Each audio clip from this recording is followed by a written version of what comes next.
Muy buenos días a todos y a todas. Les doy la más cordial bienvenida a este primer encuentro de la serie de conversatorios El Caribe con P de Público, organizado por el Instituto de Políticas Públicas Regionales y de Gobierno IPREC de la Universidad de Cartagena. Yo soy Jania González y en el día de hoy trataremos el tema de movilidad urbana y el derecho a la ciudad. En esta serie de encuentros conversaremos y vamos a promover la discusión pública sobre temas relacionados con derechos humanos y las políticas públicas en Cartagena y el Caribe colombiano. Hoy nos enfocaremos en el tema de la movilidad y el derecho a la ciudad. Será una hora en la que conversaremos y discutiremos algunos temas alrededor de esta problemática, principalmente la gestión del espacio para los ciudadanos. Ante todo, espero que este sea un espacio propositivo en el que podamos reflexionar alrededor de algunas de las propuestas que se plantean para solucionar el problema de la movilidad en Cartagena. Más allá de las diferentes perspectivas y roles que tengamos en la ciudad, todos reconocemos la existencia de un problema estructural alrededor de la planificación, la movilidad y el uso del espacio en Cartagena. Por eso hoy doy la cordial bienvenida a este panel de discusión a tres invitados que desde sus experiencias y perspectivas conversaremos sobre el tema. El primero es el ingeniero Julio Amezquita, director del Instituto de Políticas Públicas Regionales y de Gobierno de la Universidad de Cartagena, ingeniero industrial con posgrado en Administración y Estudios del Territorio. Asimismo, tenemos a la ingeniera Sindri Camargo Martínez, ingeniera civil de la Universidad de Cartagena con magíster en vías y transporte. Y tenemos al dirigente cívico y comunitario Fidian García, administrador de empresas de la Universidad de Cartagena, especialista en planeación estratégica y prospectiva de la Universidad Tecnológica de Bolívar, quien personifica al capitán no más menos. Buenos días a los tres, muchas gracias por aceptar la invitación y por estar aquí. También me gustaría presentarme, yo soy Jania González, soy investigadora del Instituto Ingenio de la Universidad Politécnica de Valencia en España, doctora en Desarrollo Local y Cooperación Internacional por la Universidad Politécnica de Valencia. Buenos días a todos. Buenos días. Buenos días. Buenos días. El conversatorio lo vamos a dividir en 4 grandes apartados. Al principio, quiero que reflexionemos sobre el contexto y el panorama actual. Les voy a dar 3 minutos a cada uno para responder a una pregunta en la que principalmente reflexionaremos sobre el contexto. Luego hablaremos un poco sobre el futuro, qué tipo de cambios necesitamos en Cartagena, sobre todo a nivel de política. Luego vamos a pasar a la ronda de preguntas por parte del público y de paso aprovecho el momento para invitarlos a través del Facebook. Pueden ir enviando sus preguntas. Yo las iré recolectando y en este espacio pues espero que podamos responderlas. Y por último pues cerraré con algunas conclusiones finales. Pues entrando en la materia un poco, hablemos del contexto. Cartagena es una ciudad de aproximadamente 1 millón de habitantes en el que la red de movilidad urbana está compuesta por una compleja mezcla de flujos donde residentes, visitantes de otros municipios, vecinos, turistas, se entrecruzan en su día a día con carga de exportación, suministro, distribución de bienes, mercancías, entre otros. La situación actual de la ciudad en temas de movilidad es producto de diversos momentos, aciertos y desaciertos que históricamente han marcado la configuración actual de la ciudad. Como consecuencia, pues la movilidad de las personas en Cartagena es un asunto sensible y bastante complejo, con una trayectoria histórica de tensiones, demandas insatisfechas y hechos de resistencia urbana, en especial debido a la ausencia de soluciones para las formas más accesibles, pero al mismo tiempo más vulnerables de movilidad, como son el caminar, la moto o la bicicleta. Quisiera empezar preguntándole al ingeniero Julio, desde el punto de vista del análisis de la trayectoria urbana, ¿cuáles crees que son los antecedentes clave que se deberían tener en cuenta a la hora de plantear soluciones para la movilidad en la ciudad. ¿Qué es eso que se ha quedado por fuera en las soluciones propuestas? Muy bien, muchas gracias, Ania, por la pregunta. Creo que hay varios elementos importantes de la historia de la ciudad que permiten entender un poco su desarrollo. Debo empezar por decir que hay una justaposición de políticas, es decir, en la ciudad, digamos, es un ente que toma decisiones de carácter local, pero por ser una ciudad portuaria, globalizada, ha tenido bastante injerencia de la política nacional. Entonces, a veces hay una serie de convergencias entre, a veces incluso de contradicciones entre lo que la ciudad en su ordenamiento tiene financiado desde el gobierno nacional. Voy a apoyarme en una presentación eventualmente para poder compartir estas ideas. En principio, lo que quiero transmitir es el propósito realmente de una política pública de movilidad urbana. Creo que hay un tema también de interpretación, de lectura o de lenguaje que nos ha puesto a pensar, a tratar de armonizar este tema desde un punto de vista un poco más amplio. Eventualmente, un propósito que uno espera de una política pública, una gestión pública relacionada con movilidad urbana es un tema de cohesión territorial. Si no se logra esa cohesión territorial, lo que uno ve es que eventualmente hay fenómenos de segregación, de exclusión de varios tipos, espacial, económica, etc.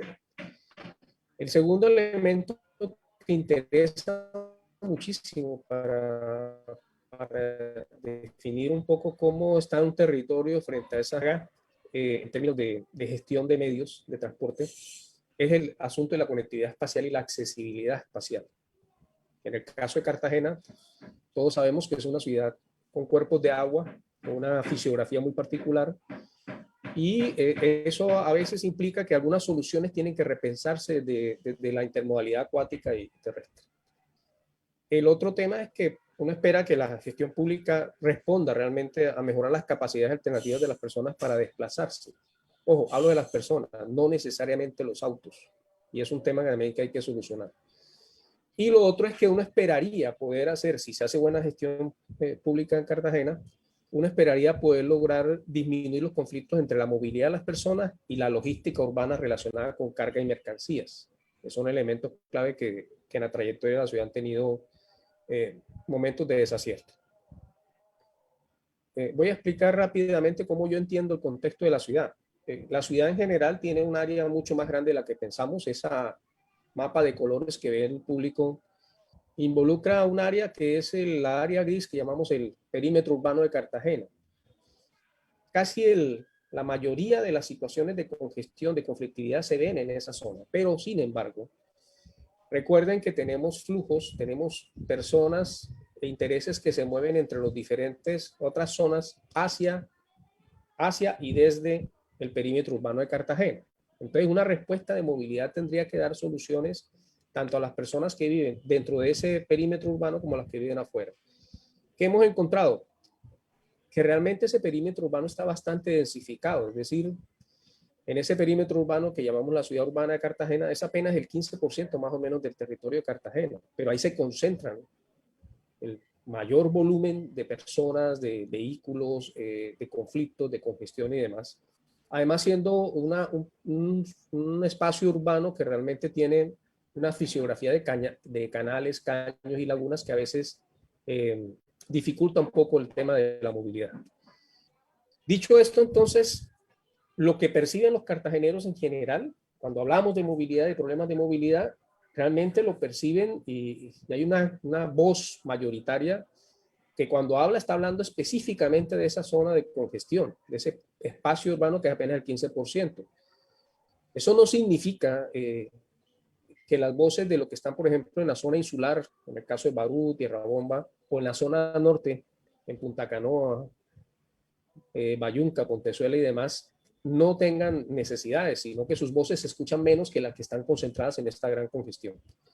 Lo otro es que, a pesar de que hay una malla urbana, una malla de calles, aparentemente que uno tiene bastante grande, En general, la mayoría de esas calles no sirven para procesos de transporte, es decir, son de una geometría muy específica y genera problemas. Y desafortunadamente la mayoría del flujo dentro de la ciudad se mueve por una única vía, que es la Pedro Heredia, con menos de 14 kilómetros de recorrido. El otro tema es que, sin desconocer que al interior hay un problema de congestión de gente que se mueve entre barrios en Cartagena, del Bosque al centro, de Ternera al centro, de Olaya al centro, de Crespo al centro y demás, evidentemente hay un problema de los flujos externos, es decir, hay unos flujos pendulares cotidianos que se dan entre gente que vive en Turbaco, gente que vive en Arjona, personas que vienen de zona norte hacia la ciudad y viceversa, gente que viene de Pasacaballo y demás. Entonces, esos flujos a veces no, siempre están involucrados entre la congestión, es decir, ocupan parte del área que eventualmente tenemos de vías. Si uno revisa solamente el tema perimetral, uno encuentra que efectivamente hay cifras que muestran desde la estadística de los peajes para 2019, antes de pandemia, estamos hablando de un flujo que pasa por los peajes entre 41.000 y 46.000 vehículos. Y estoy hablando de vehículos de 4 ruedas, desde carros pequeños, pasando por tractomulas y aparatos de varios ejes.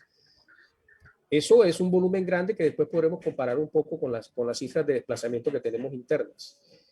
Entonces, no hay soluciones perimetrales. Casi todas las soluciones que hemos dado en la ciudad se circunscriben al centro y a las zonas principales que consideramos de gran congestión.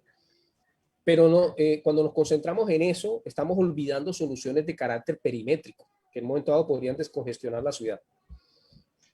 También es una ausencia importante la congestión de datos de monitoreo, la población que se desplaza cotidianamente, no hay cifras claras sobre eso, y hay un déficit natural de espacio público y conectividad. Me decías, Ania. Listo, que en línea con lo que está conversando ahora, pues quisiera que habláramos ahora del sistema de transporte masivo Transcaribe. Transcaribe fue un sistema diseñado y promovido desde el orden nacional, cuyo proceso de implementación y construcción fue bastante largo, complicado y a veces tortuoso para la ciudad. En cifras de 2019-2020, el sistema Transcaribe transportó un rango entre 50.000 y 140.000 pasajeros por día.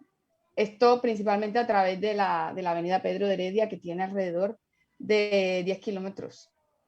Sin embargo, pues el sistema actualmente opera con problemas graves de organización, administración y sobre todo de sostenibilidad financiera a corto plazo. Estos problemas se han visto agravados por la pandemia y han dejado aún más al descubierto la vulnerabilidad del sistema.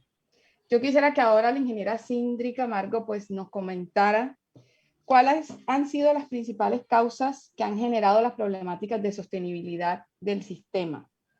¿A qué le atribuyes esa fragilidad del sistema de Transcaribe?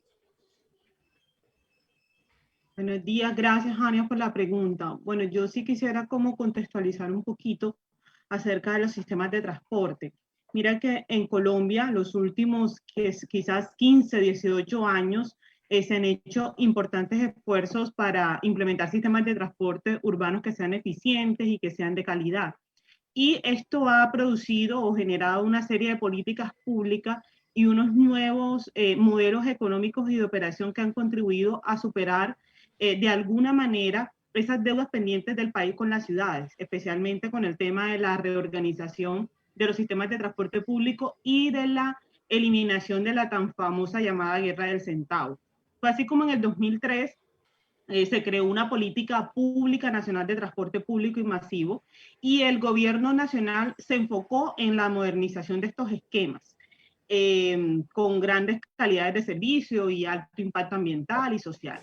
Y esta política propuso dos soluciones a la problemática del transporte urbano. Una para ciudades que tienen población mayor a 600.000 habitantes, que se llamarían sistemas integrados de transporte masivo, y otras ciudades que tenían o que tienen menos de 600.000 habitantes, y se trataría de la organización mediante el sector, mediante la creación del Sistema Estratégico de Transporte, que son los denominados SETP. Cartagena le apostó a esta visión de país, soñando con un transporte que fuera eficiente, que generara grandes beneficios para la ciudadanía cartagenera en materia social, económica y ambiental. No obstante, en la estructuración financiera y operativa del sistema Transcaribe, las estimaciones que se tenían de la demanda en la etapa de diseño fueron muy optimistas. Se calcularon 450.000 usuarios día hábil. Y estas estimaciones no capturaron algunas tendencias que se dieron en la ciudad, como cuáles, como el aumento del parque automotor, especialmente el de las motocicletas, el crecimiento del transporte informal, la falta de regulación y el control efectivo del sistema de transporte público y colectivo, que hoy le están compitiendo de manera directa y en gran escala al sistema. Y finalmente hubo un hecho muy notorio que fue la ingobernabilidad institucional de los últimos años, que no permitieron tomar decisiones oportunas y aceptadas para la implementación y puesta en marcha en los tiempos que se tenían previstos para el sistema. Entonces, todo esto es la problemática estructural que hoy tiene el sistema. Es decir, tenemos una demanda que no ha sido captada, y recuerden que estos sistemas de transporte, sus únicos ingresos son lo que ingresa vía tarifa, lo que paga el usuario. Sumado a eso, a esa problemática, hoy tenemos un hecho que fue impensado y que afectó de manera directa a Transcaribe, que fue la pandemia, indudablemente. Esto lo llevó a una crisis financiera de unas enormes proporciones y que hoy afectan la estabilidad. Para darles un poquito de datos, en los meses más críticos de la pandemia, Transcaribe operó con una demanda del 3% respecto a lo que se tenía antes de pandemia. Antes de pandemia movíamos 140.000 pasajeros diarios. En la época más crítica movíamos 3.000 pasajeros. Ya en los meses de marzo de 2021, es decir, de este año, se logró alcanzar una demanda de más de 59.000 usuarios. En los días sin motos que están implementados en la ciudad llegamos a 74.000 usuarios.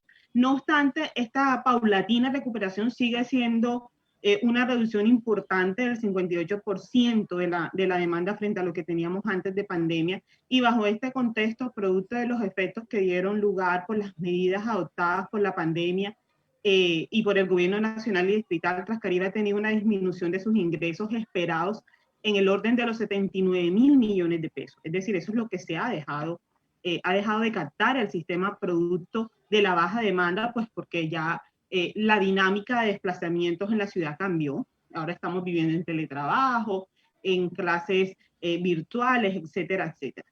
Y a pesar de esta crisis, pues Transcaribe realizó mayores esfuerzos para mantener una prestación de servicio y adoptó algunas estrategias para recuperar la confianza y garantizar que los espacios sean bioseguros. Sin embargo, todas estas dificultades han tenido pues a Transcaribe en una situación, primero, problema estructural con que fue concebido, y segundo, pues lo que le impactó la pandemia.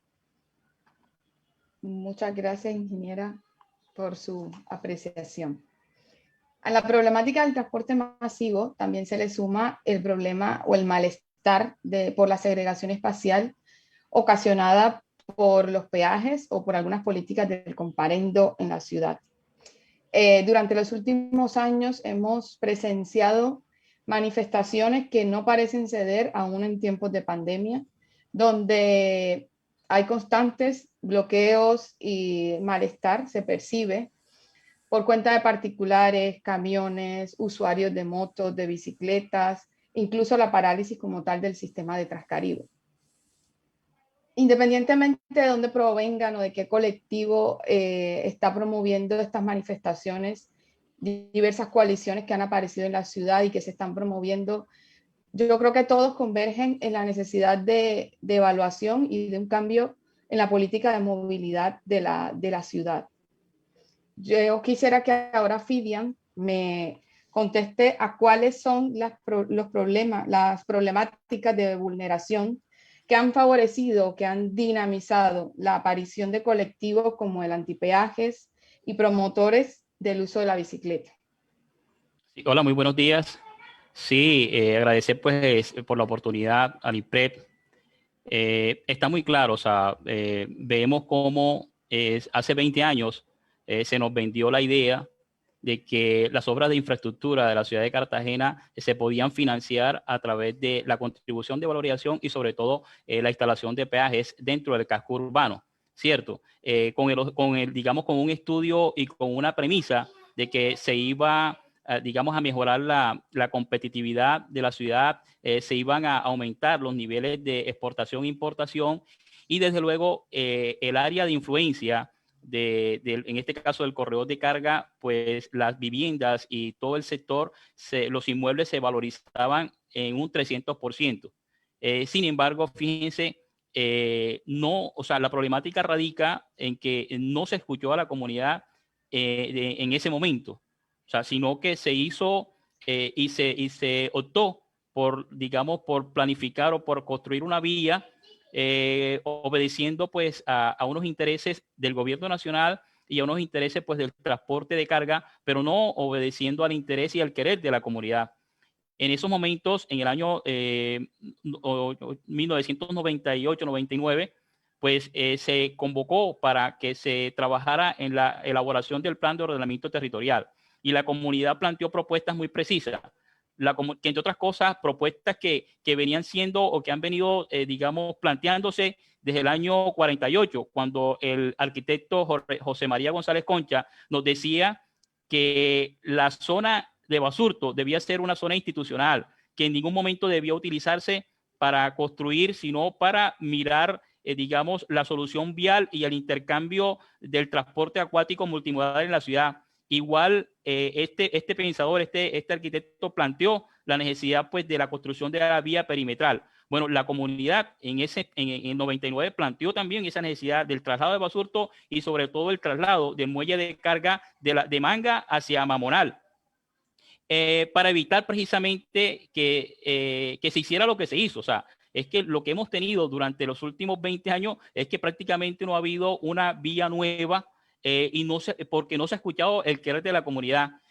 Se utilizaron unas vías existentes como la del Bosque, la avenida Crisantoluque. Se hizo un tramo nuevo que es el que sale de San Isidro, Nuevo Oriente, bordea Ceballos y empalma con la vía Mamonal. Ese es el tramo nuevo que se hizo, pero luego se han utilizado unas vías para privatizarla, igual con Transcaribe. O sea, Transcaribe en gran medida, en esos poquito más de 10 kilómetros, lo que se hizo fue, digamos, utilizar unas vías ya existentes, ¿cierto? Mientras que digamos, el transporte automotor ha crecido, ¿cierto? Entonces, ¿qué encontramos? Encontramos una, o sea, digamos, desarticulación en el querer de la comunidad contra de unos intereses particulares de las empresas, de los industriales, que si bien es cierto han sido beneficiados. O sea, hoy tenemos un superpuerto y tenemos un movimiento de carga. Hace 20 años teníamos 20, 30 grandes empresas. Hoy son más de 300 grandes industrias que se han favorecido con el aprovechamiento de esa infraestructura, pero esa infraestructura que ha tocado pagarla y mantenerla a los contribuyentes y a los usuarios. Hoy tenemos, por ejemplo, unas vías alternas al corredor de carga, incluso también a la vía principal, a la Pedro Heredia, vías alternas que están en muy mal estado.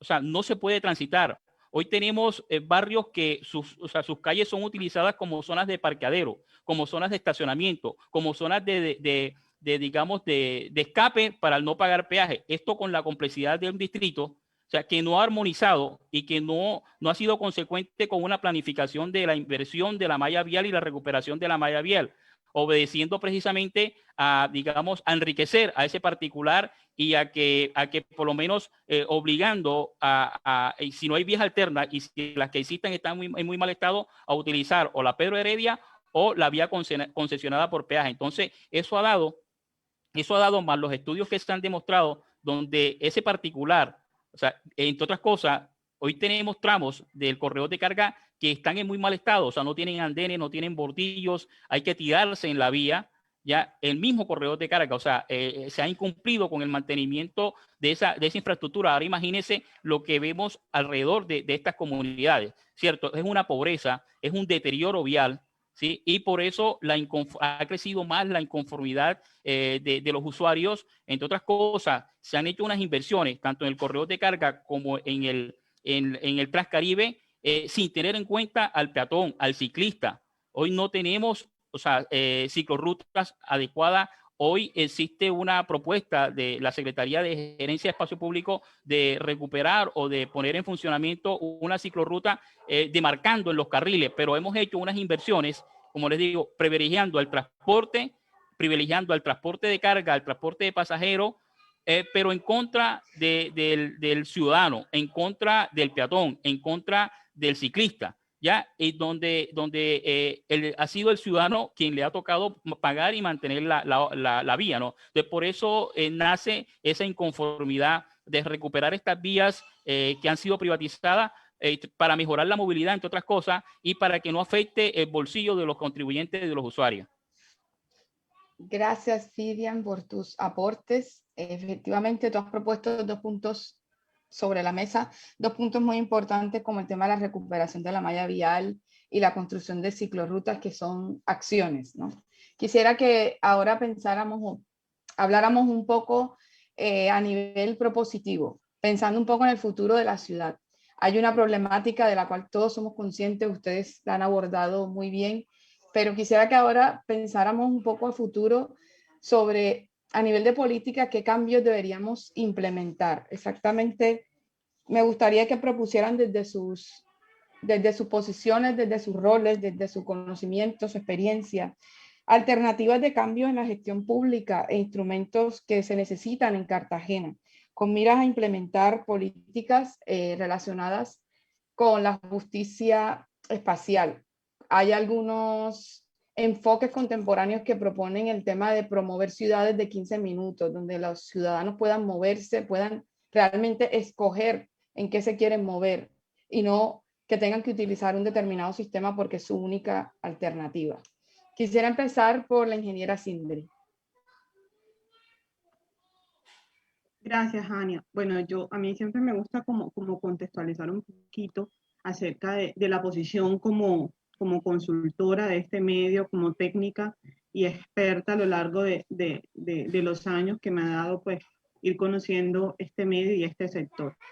Y te puedo decir que la movilidad es una de las condiciones, ojo, es una de las condiciones de base en la organización y en el funcionamiento pues de la vida diaria de cualquier persona, porque a través de ella le permite acceder al empleo, a los equipamientos, a los servicios. Por este motivo, se habla del derecho a la movilidad o a la circulación, así como se habla del derecho a la vivienda, el derecho al agua potable, el derecho a la salud, el derecho a la educación, etc.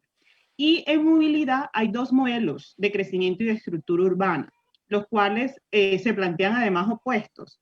Un modelo es las ciudades densas o compactas, y el otro modelo son ciudades extendidas o ciudades segregadas. El modelo de ciudad extendida se organiza en torno a la dependencia del vehículo particular, a su red vial, a la separación de las funciones o de los usos de suelo urbano, y este modelo presenta una baja densidad en sus construcciones y una discontinuidad de lo construido. Entonces allí vemos una desconcentración de usos de suelo y en este modelo se urbaniza, pero no se hace ciudad. Y el principal problema de este tipo de ciudades es su dependencia, como lo decía, el automóvil, y que el sistema y todo lo que ese sistema requiere para funcionar. Y así se generan mayores costos en la infraestructura de construcción y del transporte público. Y el otro modelo es la ciudad compacta, en la que existe una concentración de funciones urbanas y de uso de suelos mixtos, y por lo tanto es posible poder desplazarse a pie. Y este modelo está estructurado por redes de transporte eficientes y tiene un predominio de viviendas densas y una tendencia a la integración social por el gran número como de posibilidades de encuentro que genera. Y el ordenamiento del territorio debe ser construido y pensado como un elemento central de una política de movilidad. Y desde ese punto de vista, la movilidad es importante considerar la localización eficiente de las diferentes actividades urbanas y la distancia a recorrer entre ellas.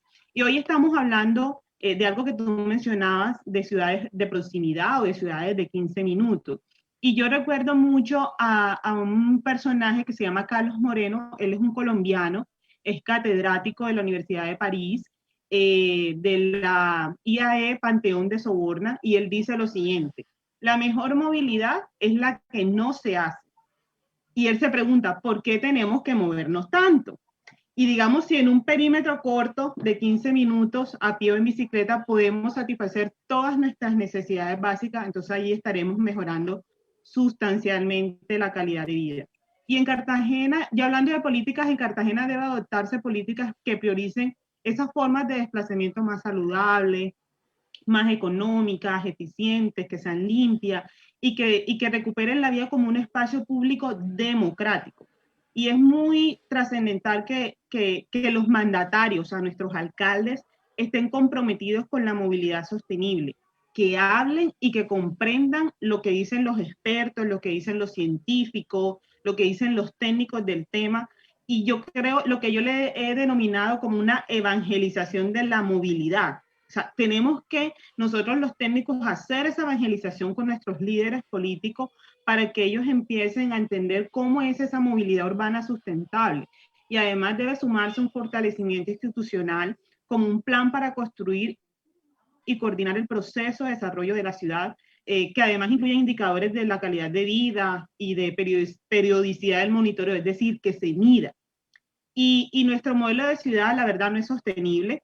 Tenemos un modelo que implica desplazamientos muy largos en condiciones casi que infrahumanas de transporte, ciudades además enfermas por la contaminación del aire y también esa segregación espacial de las poblaciones. Por ejemplo, la mayoría de las personas que viven en Turbaco, en estas zonas de Arjona, trabajan en Cartagena, es decir, duran entre 1 hora y 1 hora y media para poder desplazarse. O sea, esto no es calidad de vida y además esto genera un tiempo productivo y como todos saben en transporte el tiempo es dinero.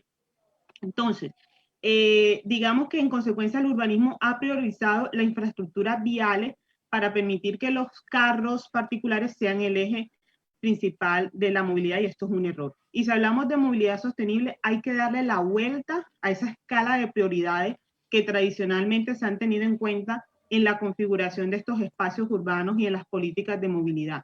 Y cuando hablo de esta escala de prioridades, hay que enfocarse en la inversión de esa pirámide de transporte. Lo que hoy conocemos, no sé si ustedes han visto esta famosa pirámide de movilidad que plantea revertir esa situación analizando quién es más vulnerable, quién es menos eficiente en cuanto a la ocupación del espacio y la energía, y quién es más costoso para los cartageneros a la hora de transportarse. Y mira que de esta manera este cambio de paradigma es inevitable si queremos sobrevivir al cambio climático. O sea, sí o sí lo tenemos que hacer porque ya nuestra condición y nuestro cambio climático nos están diciendo es hora. Y mira que esta pirámide inicialmente cuando digamos, en estos países de Francia, de Europa, cuando empezó a idealizarse los modelos de transporte, era un triángulo donde en la cúspide estaba el vehículo particular. Y así fueron como se fueron construyendo estas ciudades. Y luego estaba más abajo el transporte de carga, luego venía el transporte público, luego venían los ciclistas y por último los peatones. Entonces, la propuesta de esta política pública es invertir esa cadena, esa pirámide, que yo la he llamado pirámide de la movilidad, por medios de transporte, o sea, que vaya de transporte más eficiente a los menos eficientes. Y, por ejemplo, en la parte más alta de esta pirámide, como les decía, están los peatones, y por varias razones. Es un modo de desplazamiento universal, o sea, todo el mundo puede caminar y hacerlo a pie. Además, es el actor más vulnerable dentro del sistema de movilidad. Además, es el de menor impacto medioambiental y es el más eficiente. Y además promueve una actividad física, un estilo de vida saludable y menos obesidad, que esto también está siendo un problema de salud pública. En segundo escalafón está la bicicleta. Y esto también tiene múltiples beneficios respecto a otros vehículos. Es más eficiente, es más económico, sino que lo diga aquí nuestro compañero de la bicicleta y además también es sostenible ambientalmente, es más divertida, es más segura, ocupa menos espacio y es adecuada para desplazarse a distancias entre 12 y 15 kilómetros. En el tercer lugar está el transporte público y en sus diferentes versiones, el TPC, que es el transporte público colectivo, Transcaribe, taxis, el transporte acuático, que comparado con el auto es más eficiente, reduce emisiones contaminantes, necesita menos espacio vario público y ahorra además dinero para sus usuarios. pero también es importante facilitar la intermodalidad entre distintos modos de transporte público y entre estos y otros modos blandos como es el peatón y la bicicleta, y ya nos lo decía nuestro compañero. Y esto facilita esa movilidad puerta a puerta o desde los barrios para que la gente desde su casa se pueda transportar en su bicicleta, llegue a la estación y tome un servicio de transporte público. Y es relevante la voluntad política de los alcaldes y desde sus equipos de trabajo para iniciar y llevar adelante el cambio estructural a partir de la instauración de un modelo sistema de transporte público. No obstante, Transcaribe tiene que ser incluyente, tiene que estar articulado con otros modos de transporte como el peatonal y el acuático. Y en el cuarto escalafón está el transporte de bienes y servicios, o sea, el transporte de carga. Es fundamental para la actividad económica, pero ojo que aquí la carga y la descarga debe ser limitada y debe ser regulada. Debe imponerse horarios y espacios restringidos para evitar en las horas picos y los inconvenientes de congestión que producen por las paradas tan prolongadas que hacen este tipo de vehículos. Y por último, el vehículo privado. O sea, ese debe estar en nuestra última escala. Y a ver, no se trata de criminalizar su uso, sino de racionalizarlo. Se deben facilitar alternativas de movilidad atractivas que permitan reducir esa cuota modal de transporte particular y además promover el uso de vehículos eficientes y de bajas emisiones, facilitando, por ejemplo, el acceso a este tipo de vehículos a zonas céntricas de la ciudad y poniendo restricciones al resto para esta zona. Entonces, digamos que esa debe ser más o menos como la idea que yo tengo de cambios de paradigma, de política pública que necesita la ciudad de Cartagena, una ciudad más compacta, una ciudad de servicios a la mano, una ciudad más próxima a nuestros servicios, más densa en temas de construcción, porque esto realmente mejora la calidad de vida de los cartageneros. Muchas gracias, ingeniera Sindri, por esta propuesta. Antes de continuar con el ingeniero Julio, quisiera invitar a la audiencia a enviar sus preguntas, comentarios a través del Facebook. Recuerden que al final tendremos un pequeño espacio para responderlas. Ingeniero Julio, ¿qué alternativas en línea con lo que la ingeniera Sindri está proponiendo le gustaría comentarnos? Bueno, me gustaría, hay una coincidencia en muchas de las propuestas que hizo la ingeniera Sindri. Me parece que voy a hacer énfasis más bien en lo que implicaría en un momento determinado desde el punto de vista de reflexión política, porque es que cuando hay intereses de por medio es muy difícil. Las cosas pueden técnicamente decirse, pero hay un tema de la visión, digamos, de actores hegemónicos que a veces nos interpela con respecto a lo que debe ser la ciudad y lo que ellos quieren que sea la ciudad. Están compartiendo pantalla, ¿no? ¿Me ven? Sí, sí, bien. sí, lo vemos.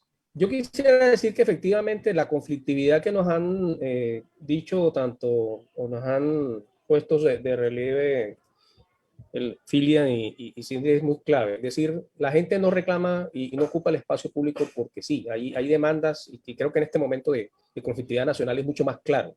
Que el tema no es solamente de ingresos, a veces tiene que ver con libertades y otras cosas más allá de cosas que parecen obvias y que tienen que ver solamente con componentes económicos. Hay temas también de otro carácter que son importantes.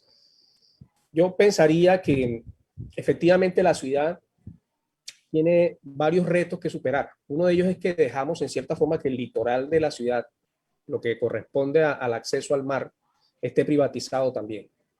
Entonces, cuando pensamos a futuro, ¿cómo vamos a tratar de establecer corredores, por ejemplo, para poder en un momento dado dar servicio intermodal entre el acuático y el terrestre? Incluso que uno llegue en bicicleta a un muelle de la ciudad y pueda coger eventualmente un ferry, por ejemplo. Pensando a futuro, va a ser problemático si no enfrentamos el hecho de que efectivamente hemos sido muy laxos a la hora de entregar el litoral a explotación privada. Evidentemente a la economía de esos actores les ha ido bien, a la ciudad no le ha ido bien con eso. Otro tema importante es que efectivamente hay varios elementos que rescatar. El solo hecho de lo que planteaba Fiden respecto al asunto de Basurto es importante porque efectivamente está en el cuello de botella de la ciudad. E indudablemente también hay asuntos como el traslado de la base naval de Boca Grande, por ejemplo, la forma como se entregue. Si no recuperamos espacio público, los espacios verdes de eso, no hacemos nada. Si se lo entregamos a una especulación inmobiliaria, lo que vamos a obtener son más edificios y menos espacio público para la gente. Lo mismo sucede un poco con el tema de la posición referente al proyecto de canales y dragados. Es decir, ahí tenemos una oportunidad interesante porque tenemos muchas áreas que intervenir cerca al agua, pero si no las convertimos o no las armonizamos con parques lineales para peatones y bicicletas, también va a ser dificultoso. Es decir, desde el mismo diseño no lo hacemos, vamos a seguir replicando una ciudad que en principio desde el punto de vista de ordenamiento el propósito era hacerla compacta y lo es, en cierta forma. Pero contradictoriamente al mismo tiempo, casi todas las soluciones se piensan, como bien nos hacía énfasis Indri, pensando en el carro y no en el peatón y la bicicleta, que sería la solución idónea. Es decir, 14 kilómetros que se recorren a Pedro Heredia, que actualmente lo hace Transcaribe, son 14 kilómetros en bicicleta que en cualquier ciudad bien organizada podría hacerse perfectamente bajo condiciones de infraestructura adecuadas. Lo mismo sucede con el tema acuático, es decir, el otro punto que señalaba, fíjense, me parece importante que es un reto, es cómo convencer a los inversionistas de sociedad portuaria que dejen la operación, como bien planteaba el plan de ordenamiento en Manga, la operación de cruceros y de transporte de personas, y saquen la operación de carga hacia afuera. Al puerto le va bien, no significa que a la ciudad le vaya bien. Son dos cosas diferentes cuando hay este esquema de concesión y privatización. Entonces, en ese sentido, hay propuestas de una zona de actividad logística, por ejemplo, en Turbana, para poder dejar la carga allá y transportar por barcaza. Ese tipo de cosas se han venido hablando hace años, pero no se concretan. Y lo mismo sucede en un momento determinado con las soluciones perimetrales que yo mencionaba ahorita, frente a transbordos en Transcaribe y demás. Mostrarlo rápidamente en este esquema. Si ustedes ven el primer cuadro que está a mi izquierda, hay unos puntos rojitos. Básicamente lo que indica son los nodos centrales donde topológicamente la ciudad tiene problemas de congestión, porque ahí son nodos que por gravedad la gente llega y tiene que cruzar por ahí de alguna forma u otra. Esos puntos centrales en principio deberían estar solucionados con unos tipos de intersecciones de paso de nivel, que no los hay. En la mayoría de la ciudad está cortada el recorrido de la gente por una serie de semáforos, pero no hay puentes. Y ese es un problema típico de nuestra configuración. Y el cuadro que ven a la derecha tiene que ver con los temas de transbordo o conmutación. Quiere decir que hay zonas eventualmente donde temas como Transcaribe debería estar pensando en hacer precisamente zonas de transbordo. Y zonas de transbordo que no se limitan a dejar a una persona que está en moto o en carro para poder subirse a Transcaribe. Deberían tener parqueos también de bicicletas y otro tipo de soluciones que en un momento determinado podríamos repensar. Efectivamente, también el otro problema tiene que ver con la regulación. Yo creo que ahí si no se hace un cambio en la forma de pensar la regulación, somos, creo que el país que más comparemos. O sea, la idea de pensar en la regulación de la movilidad es que la gente no se mueva y si te mueves, te penalizo. Entonces, hemos inventado una serie de normatividades exageradas que a veces no son ni siquiera concurrentes o coherentes entre sí, y se ha vuelto incluso un tema torsivo. Es decir, el ciudadano se mueve en moto, se mueve en carro, ve un uniformado y lo primero que le da susto, porque está pensando en que lo van a penalizar o lo van a extorsionar. Es un tema también de la cultura, como estamos afrontando el tema de las libertades y la forma en que la gente se mueve y lo que le estamos dando al ciudadano para que se mueva. Entonces, esa normatividad tiene no solo que racionalizarse, sino disminuirse. El proceso de regulación por comparendo, yo no sé cuánto recoge la ciudad por comparendo. Podríamos preguntarle al DAT. Pero eventualmente esa plata no se está viendo para qué se está usando realmente en términos de mejora de movilidad. Entonces, hay una desproporción a los usos que le estoy dando al instrumento.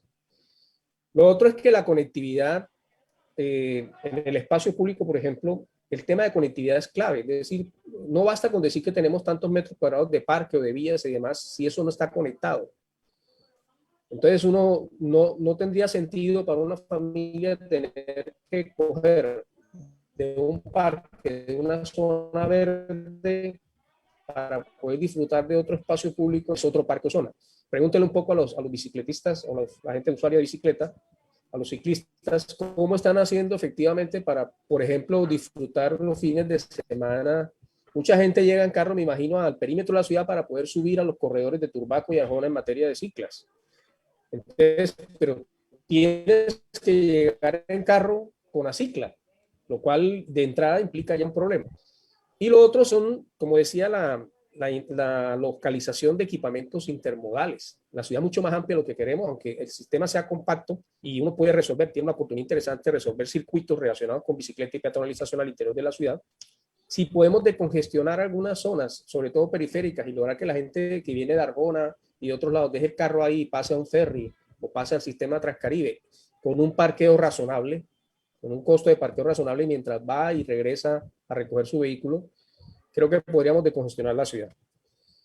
Muchas Yo creo que hay un gracias. problema de confianza serio y dejaría por ahí para dar paso a otros temas. Lo que hay que recuperar es la confianza en la gestión pública.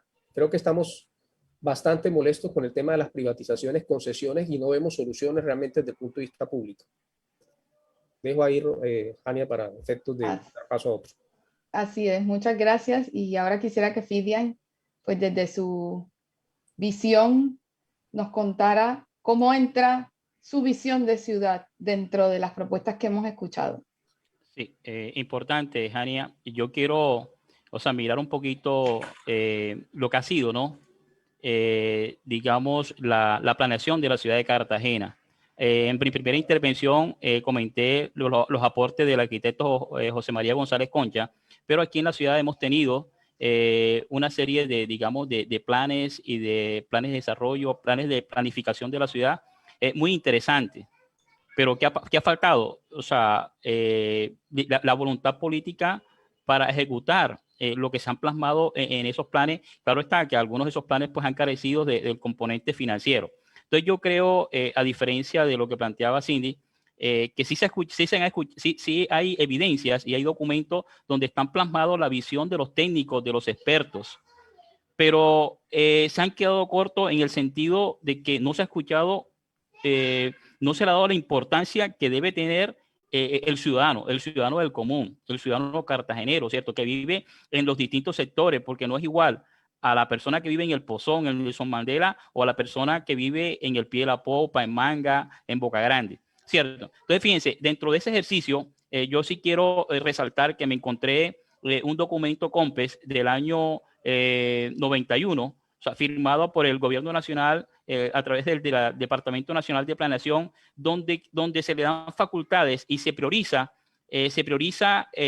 al distrito de Cartagena realizar las obras de saneamiento básico de los cuerpos de agua y el transporte acuático multimodal. Incluso se le faculta al distrito en ese documento del Gobierno Nacional a través de la Ley 86 de 1989 una sobretasa del 6% del consumo de la gasolina para financiar este proyecto de saneamiento, para articular el transporte multimodal, recuperar los cuerpos de agua y armonizarlo con una infraestructura de obras viales. Infraestructura que se dice en ese documento iba a ser producto de la intervención de la Agencia de Cooperación Internacional Japonesa, JICA, como efectivamente la JICA luego en el año siguiente, en el 92, entregó ese producto, ¿cierto? Pero hasta allí, o sea, vimos unos dragados, digamos, una canalización del Caño Guarangola, la recuperación de muchos terrenos,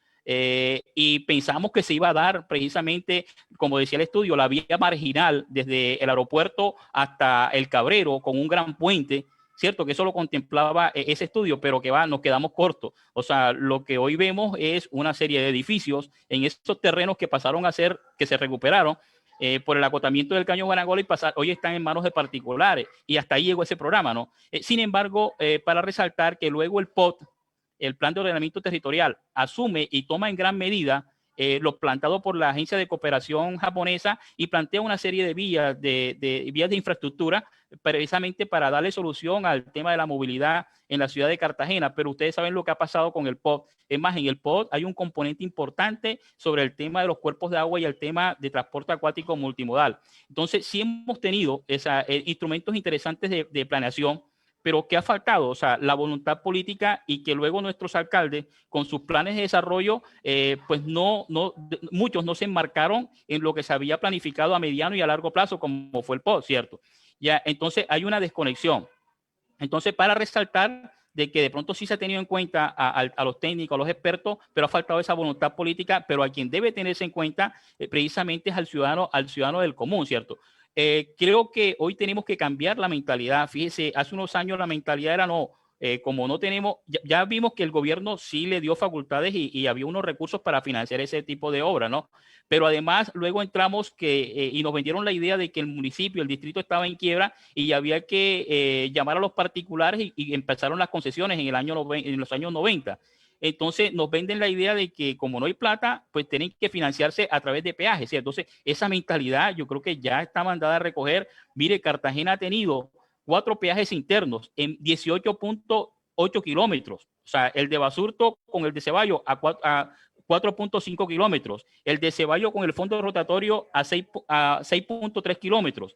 El del fondo rotatorio hacia el Corralito de Piedra, 8 kilómetros. O sea, 4 peajes, sin mencionar el de Vikingo que se desmontó en 18.8 kilómetros. Además, si tenemos en cuenta del Corralito de Piedra al peaje de Turbaco, hay 7.2 kilómetros y usted manifestaba precisamente el flujo de ciudadanos de esas poblaciones, de Turbaco, de Arjona, de Turbana, y mire y lo que conlleva. En más, hoy encontramos vecinos de Turbaco y de esos municipios que por la necesidad de su labor, de su actividad, tienen que hacer ese recorrido varias veces al día. O sea, miren lo que la afectación que hemos tenido y el límite a esa movilidad, ¿no? Luego encontramos el peaje de Basurto al peaje de Marahuaco, peaje que está en la zona norte a 25 kilómetros de Basurto, que está ubicado en Manga, y que ese peaje precisamente ha traído un impacto negativo en los corregimientos de la zona norte, Arroyo Grande, Arroyo Piedra, Arroyo Las Canoas, cuando hace muchos años se veía una comunicación fluida con la población en materia de estudio, en materia laboral, en materia de sacar sus productos agrícolas en las canteras. Hoy ese peaje es uno de los más costosos. O sea, hoy el vehículo liviano tiene que pagar nada más por pasar 15.200 pesos. O sea, estamos hablando de que ida y vuelta son 30.400 pesos. Y luego encontramos el peaje de fondo rotatorio al peaje de Bayunca, que está en la Cordialidad a 30 kilómetros. Es decir, que dentro de la ciudad, en el perímetro urbano corregimental y a sus alrededores, tenemos una ciudad sitiada que en 81 kilómetros encontramos 7 peajes. Entonces, creo que debemos cambiar ese chip, ya, buscar otras fuentes de financiación y desde luego rechazar lo que pretendía el gobierno nacional en la reforma tributaria pasada fallida, que autorizaba a los distritos capitales de vivir la experiencia que ha vivido Cartagena, Turbaco y nuestros corregimientos, ¿cierto? Durante 20 años. Nosotros reiteramos que o sea, debemos, sobre todo en esta oportunidad, escuchar al ciudadano y mirar cómo, fíjese, Transcaribe, ya usted lo dijo en la introducción, o sea, obedece sí a una política de transporte masiva nacional, o sea, unos intereses nacionales, pero Transcaribe suena como una imposición que no estamos en contra del sistema, pero que al sistema le ha faltado. O sea, le ha faltado, o sea, hoy encontramos unas condiciones de Transcaribe donde no es acorde al ciudadano, o sea, al usuario. Hoy unos paraderos que no tienen, o sea, la calidad, sino por una señalización. Hoy eso tiene que armonizarse con el ciudadano. Hoy Transcaribe, si lo hubiéramos hecho teniendo en cuenta la adaptabilidad en el peor de los escenarios, que no queremos que suceda, si Transcaribe o sea, no continúa, ¿qué hacemos con la infraestructura?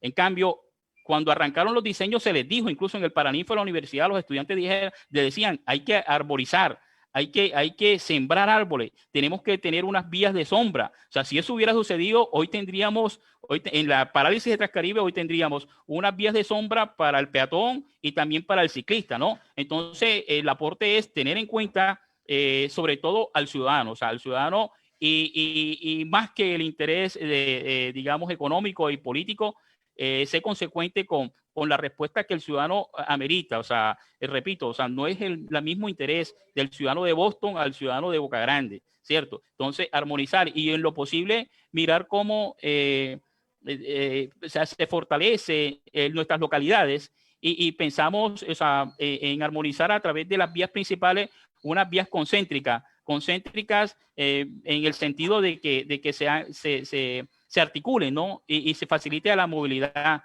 Hoy, o sea, para resaltar, por ejemplo, existe en una de las rutas de Transcaribe la ruta de la salud, pero esa ruta de la salud no cubre el 100% de los establecimientos de salud.